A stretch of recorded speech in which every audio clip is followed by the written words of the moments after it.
बात करने वाले हैं दिशा स्टॉक के बारे में, जो कि कैपिटल गुड्स और नॉन इलेक्ट्रिकल इक्विपमेंट सेक्टर से बिलोंग करती है। देखो यहाँ पे स्टॉक के बारे में दो सबसे इंपॉर्टेंट चीज बताऊंगा। एक तो स्टॉक के रिटर्न के बारे में, भाई कितने कितने टाइम पीरियड की होल्डिंग करने पे आखिर आपको स्टॉक से कितना प्रॉफिट या फिर लॉस देखने को मिलने वाला है। दूसरी जो सबसे इंपॉर्टेंट चीज बताने वाला हूँ वो ये कि स्टॉक के अंदर जो पिछले 3-4 महीनों से जो यहाँ पे ताबड़तोड़ आपको गिरावट देखने को मिल रही है, जो यहाँ पे अपर सर्किट यहाँ पे पोस्टपोन हो गए, उनके पीछे का सबसे बड़ा रीजन और इस स्टॉक में आपको पॉजिटिव मोमेंटम कब से देखने को मिलने वाला है।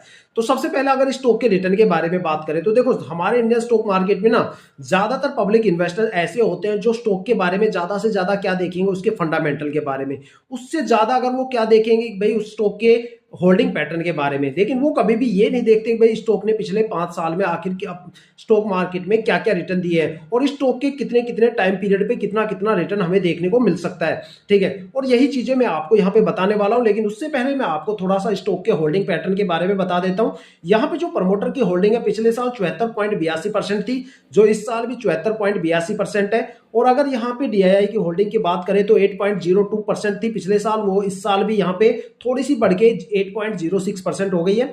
साथ में एफआईआई की होल्डिंग पिछले साल 0% थी, लेकिन यहाँ पे जून और सितंबर के अंदर बढ़ के 0.2% के आसपास हो गई है। साथ में यहाँ पे पब्लिक इन्वेस्टर्स की होल्डिंग पिछले साल 14.84% थी, जो इस साल बढ़ के घट के यहाँ पे 14.55% हो गई है।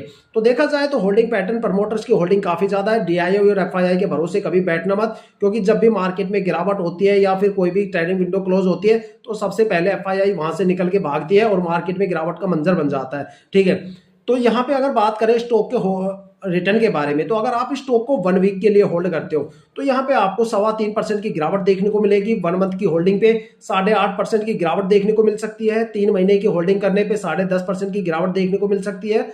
और अगर 6 मंथ की अगर होल्डिंग करते हो तब जाके आपको यहाँ पे 2% का माइनर सा रिटर्न देखने को मिलेगा। 9 मंथ की होल्डिंग में यहाँ पे 19% का रिटर्न आपको देखने को मिल सकता है। और बात करें लॉन्ग टर्म की, तो लॉन्ग टर्म में अगर आप इसे 1 साल के लिए होल्ड करते हो तो यहाँ पे 3% का रिटर्न आपको देखने को मिल सकता है। 2 साल में 97% का रिटर्न देखने को मिल सकता है।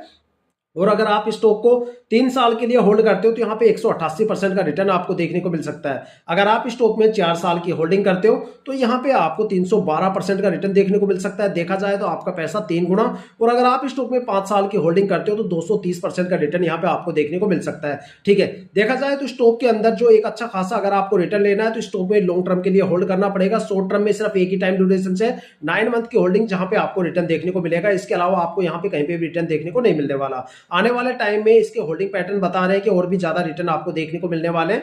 अब बात करने वाले हैं कि भाई स्टॉक में जो गिरावट क्यों थी। देखो यहाँ पे लीप ईयर आ रहा है। लीप ईयर में मैंने आपको बोला था भाई इंडियन स्टॉक मार्केट अपनी लिक्विडिटी